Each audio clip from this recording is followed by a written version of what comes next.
ரசிகர்களின் ஃபேவரட் தொடர்களில் ஒன்றான T20 உலகக்கோப்பை தற்போது இந்திய, இலங்கை நகரங்கள்ல நடைபெற்றுட்டு வருது.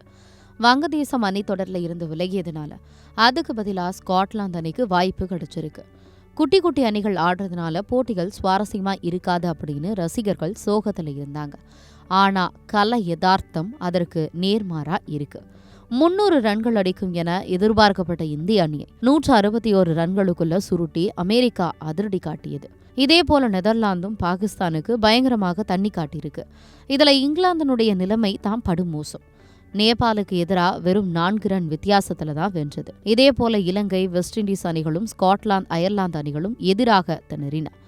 சம வலிமையுடன் மோதிய அணிகள் அப்படின்னா நியூசிலாந்து, ஆப்கானிஸ்தான் அணிகளை சொல்லலாம். சென்னையில் நடைபெற்ற இந்த போட்டியில இரு அணிகளும் கடுமையா மோதினாங்க.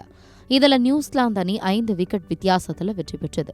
இந்த நிலையில இந்தியா, இலங்கை, நியூசிலாந்து, பாகிஸ்தான் என முன்னணி அணிகள் கூட செய்யாத சாதனையை ஸ்காட்லாந்து அணி படைச்சிருக்கு. பிப்ரவரி 9 இத்தாலி, ஸ்காட்லாந்து அணிகள் மோதுச்சு. இதுல முதலில் பேட்டிங் செய்த ஸ்காட்லாந்து 207 ரன்களை குவித்து அசத்தியது.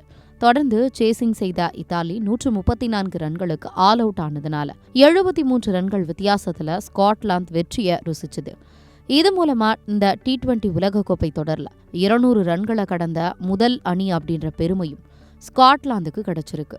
சிறிய அணிகள் வெற்றிக்காக கடைசி வரை போராடுறதுனால எந்த அணி கோப்பையை கைப்பற்ற போகுது அப்படின்றது எதிர்பார்ப்பு ரசிகர்கள் மத்தியில அதிகரிச்சிருக்கு.